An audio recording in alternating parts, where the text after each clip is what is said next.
Saya jawab dulu, Pak, atau? Ya, jawab dulu silakan. Kalau saya kan bisa nanya langsung jawab kan, kalau yang lain saya bingung. Oke, Pak.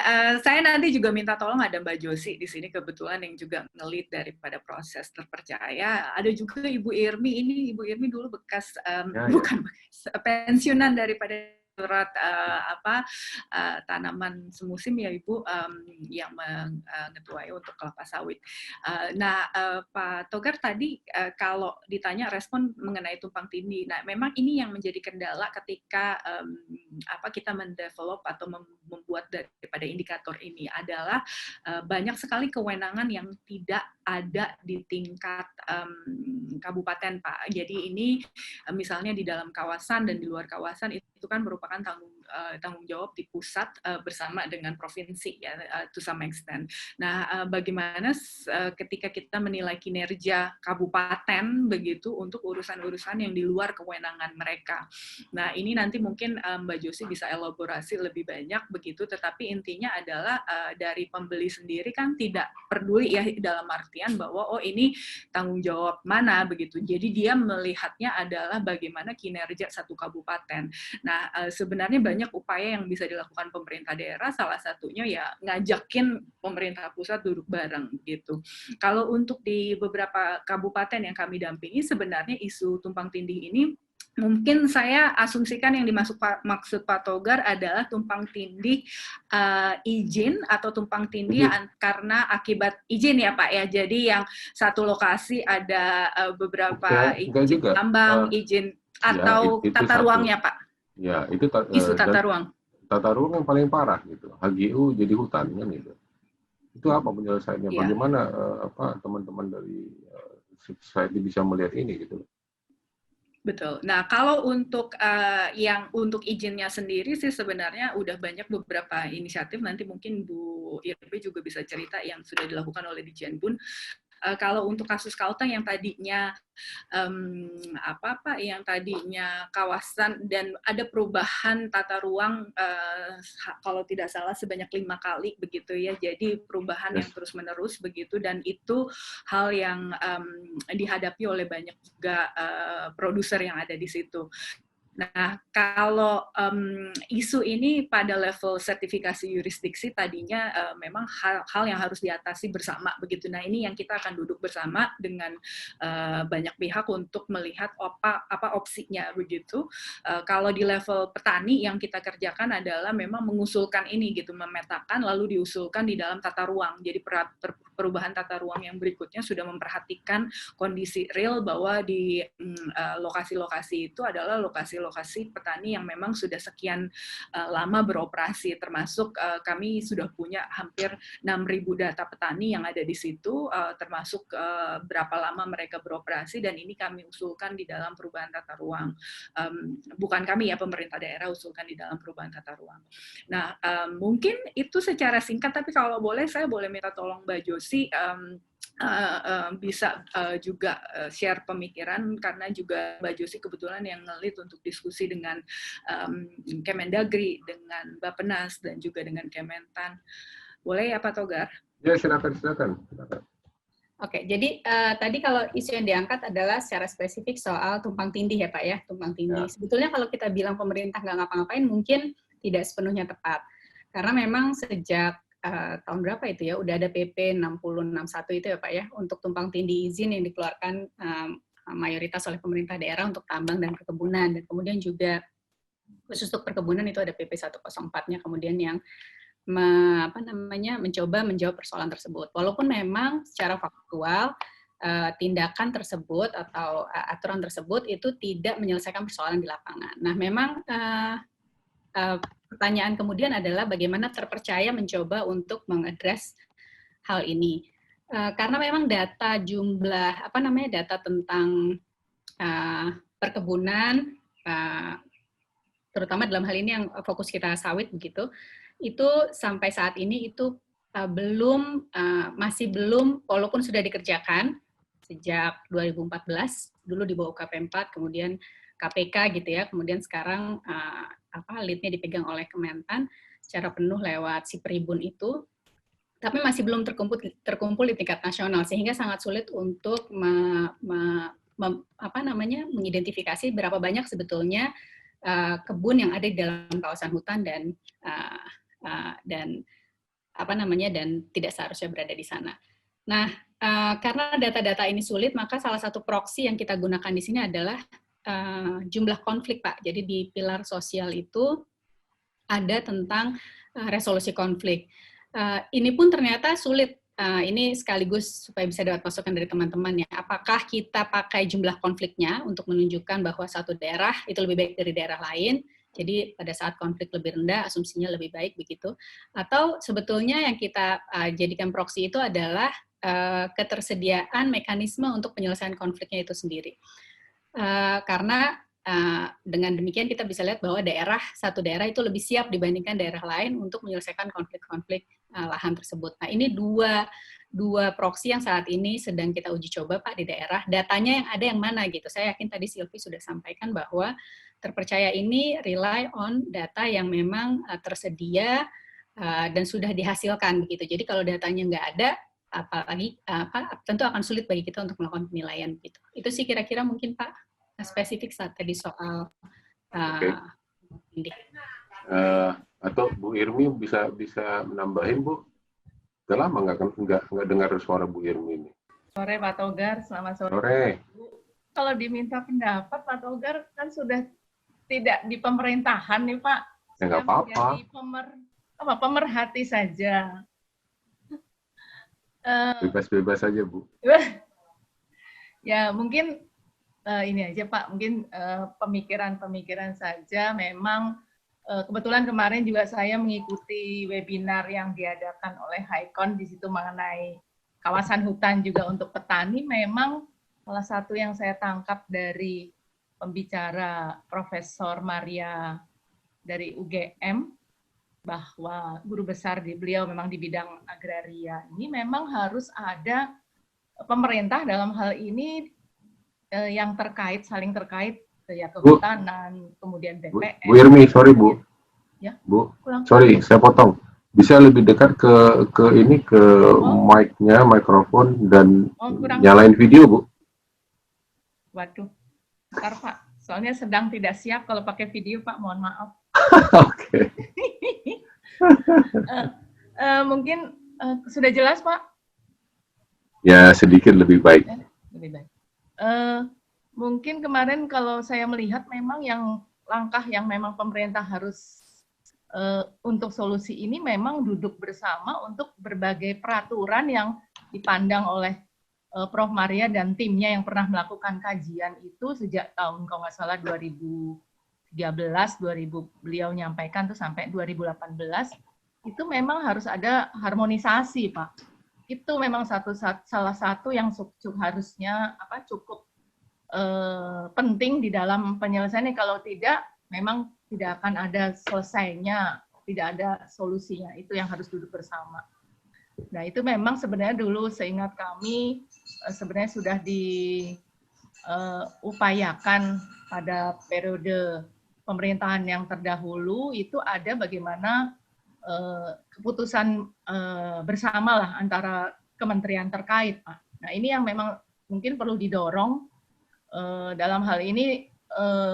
Kan di Menko Perekonomian juga sekarang sudah ada Perpres yang terkait dengan kelapa sawit berkelanjutan. Nah, itu mungkin saya melihatnya itu juga salah satu juga wadah yang harus bisa segera dilakukan. Kalau tidak, memang akan terus masalah ini never ending begitu, Pak. Mungkin itu Pak pandangan saya sebagai pemerhati, Pak. Karena meregulasi kan yang menjadi dasar di dalam nanti sertifikasi baik RSPO maupun ISPO ataupun upaya-upaya lain untuk kita menunjukkan bahwa sebenarnya kelapa sawit di Indonesia ini dilakukan secara berkelanjutan, jadi memperhatikan semua tadi faktor-faktor yang menjadi tuntutan global. Mungkin itu Pak. Terima kasih. Ya, makasih Bu.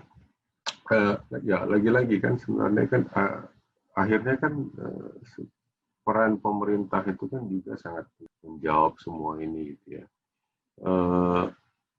saya sudah berulang kali juga bilang bahwa bola itu menjelaskan segala macam yang dituduhkan, kita bilanglah kampanye hitam, katanya gitu ya.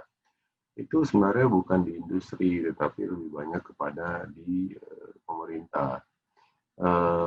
Ya itu tadi menyatakan berkelanjutan kita itu sustainability itu kan ya caranya satu-satunya pada saat ini ya mulai dibilang ya dengan sertifikasi. Tapi sertifikasi itu kan ternyata kan nggak cukup juga. Sertifikasi terus-menerus berubah. Gitu ya. Atau saya minta tanggapan juga ini dari juniornya Ibu Irmi, juniornya yang di Kementan yang masih berkutat di sana. Boleh kalau mau, boleh nggak Doris? Kalau mau ya untuk berbicara, Doris ada, atau ada yang lain mau ini nambahin? Pak Leonardo mungkin dari ini yang berkeinginan bergabung mendengarkan juga gitu. Silakan Pak. Atau siapa yang ini yang Antonius Anton. Boleh aku ya. Ya. Aduh, ini terpaksa masuk kamar ini. Beneran. Saya perkenalkan diri dulu. Nama saya Antonius Sembiring. Sarjana teknik yang jadi petani akhirnya. Juga saya jobnya juga konsultan juga sebenarnya ya di pemerintahan. Jadi juga banyak kita godok-godok masalah, terutama karena saya ke tata ruangan seperti itu ya. Memang banyak juga yang saya udah lupa ini apanya yuridiskinya. Tetapi yang utama di sini saya lihat memang landasan-landasan hukum yang ada di petani sawit ini juga termasuk perkebunan ya, itu sangat lemah. Kenapa? Karena memang pemerintah asal-usul dari rencana tata ruang nasional itu kan juga harus dari bawah ya, harus dari bottom up dia mengukurnya. Jadi sewaktu di awal sekalipun sudah terjadi kesalahan waktu pendataan awal, karena ya kalau bahasa kita sih ini ngelihatnya dari langit ya pakai satelit kan gitu. Nah jadi waktu di checking di lapangan itu menjadi banyak biasnya. Nah makanya tadi waktu di chat itu saya langsung sebut bahwa sebenarnya perlu upaya yang luar biasa untuk menetapkan landasan yuridis kita, di mana boleh, di mana tidak. Kemudian ada hal lain lagi. Daerah ini beberapa, sampai saat ini daerah juga nggak pernah menghitung sebenarnya dia kira-kira kapasitas daerah ya, kita sebut kapasitas daerah yang nantinya menjadi PDB dan sebagainya itu seperti apa, berapa. Kemudian juga misalnya bagi kita yang memang langsung cerita tentang sawit, yang boleh itu berapa banyak. Karena kan nggak mungkin kita semuanya sawit. Ada produk-produk lain, ada komoditas-komoditas lain yang juga perlu adalah kan gitu ya untuk keanekaragaman dan sebagainya. Jadi memang kelemahan ini yang saya sorotin sangat tertinggal dibanding misalnya kecepatan kita lapar kan gitu ya, kebutuhan ekonomi. Jadi respon dari terutama sebetulnya daerah tingkat 2 ya, kalau misalnya dia punya kekuatan yang cukup untuk meletakkan aturan-aturan itu dengan baik. Padahal kalau misalnya kita tinjau lah dari kebijakan nasional, hampir semuanya udah ada. Nah kemudian kan biasanya itu sesudah kita buat rencana tata ruang daerah, bahkan rencana tata ruang Erika ya, rencana induk kecamatan, ada semua. Naik ke rencana tata ruang daerah, kemudian RT RW, rencana tata ruang nasional gitu. Ada semua, cuma waktu sinkronisasi kan ada lagi biasanya tahun depannya itu sinkronisasi. Itu yang nggak pernah selesai. Juga pengesahan dari, karena rencana tata ruang itu kan menjadi peraturan daerah ya, dari DPRD, kemudian nanti juga kalau untuk nasional dari DPR. Itu nggak pernah duduk. Secara tempo, secara timeline, rencana tata ruang itu kan 5 tahun baru revisi. Jadi setelah lewat 5 tahun yang ini juga belum selesai, Pak. Untuk sinkronisasinya. Makanya kekompakan dari setiap daerah, kemudian naik ke provinsi, kemudian naik ke nasional itu, waktu sampai 5 tahun udah berubah lagi. Nah ini memang, makanya saya selalu sebut perlu upaya yang luar biasa dari pemerintah untuk menetapkan itu. Contoh di tempat saya ini, rencana tata ruang provinsi belum. Kalau di kabupaten di kampung saya lagi lebih jelek lagi. Rencana tata ruang daerahnya juga belum sah dari DPRD. Nah, ya mungkin juga menyangkut hal-hal yang kompleks lah.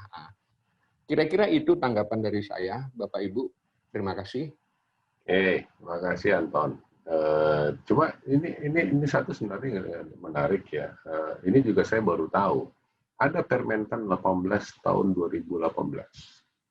Judulnya Kawasan Pertanian Berbasis Korporasi Petani. Ya, Bu Irmi mungkin tahu ini, tapi nggak pernah kedengaran gitu. Tapi ya tetap aja kalau sudah dibuat kawasan terus HGU tumpang tindih, RT RW-nya nggak komplit satu dengan yang lain, bubar juga semua. Ya kan? Lagi-lagi menjadi pertanyaan seberapa serius sih kita sebenarnya ngurusin sawit tercinta kita ini. Oke, yang lain kalau boleh saya undang untuk juga aku Bang. Oh, silakan Bang Indra. Aku nggak mau bahas yang pemain rada berat sama apa itu. Aku juga bahas apa? Nggak bisa kau nyalain kameramu. Oh, bentar dulu ya, ini bad hair day terus. Dari masalah, cuma mau kasih pendapat soal sertifikasi ini. Dari semua sertifikasi yang aku tahu, cuman sertifikasi yang punya nilai ekonomi yang bisa berkelanjutan. Seperti contohnya kayak RSPO, ISCC, NIS, semua itu punya nilai ekonominya. Nah, kalau kita mau bikin sertifikasi kayak ISPO terus sama yang baru ini, kita mesti lihat nilai ekonominya apa. Kayak sebenarnya contoh ISPO lah. ISPO, kalau petani sudah punya ISPO, apakah mereka bisa jual lebih mahal? Belum tentu juga, karena lokal sendiri tidak menghargai itu. Sama juga seperti yang kita bilang, adalah merah, hijau, kuning. Kalau dapat hijau, nilai ekonominya apa buat daerah itu? Itu yang mesti, saya rasa sih itu mesti dibahas juga untuk itu. Entah kalau misalnya daerahnya hijau berarti dia punya tax bisa lebih rendah atau apa gitu. Jadi kalau nggak ada nilai ekonominya, saya rasa driver untuk bikin ini bagus, kurasa sedikit ya. Ya, setuju. Lagi-lagi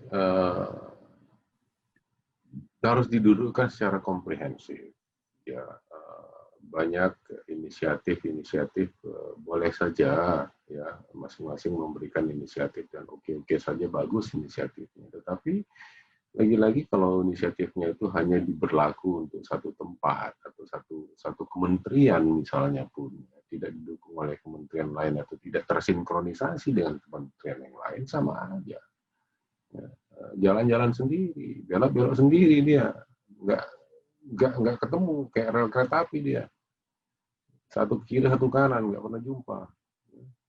Kalau dijumpa, tabrakan kereta apinya, jungkir balik kan gitu. Ini juga yang menjadi pemikiran. Tadi Pak di chat ada Pak Idung.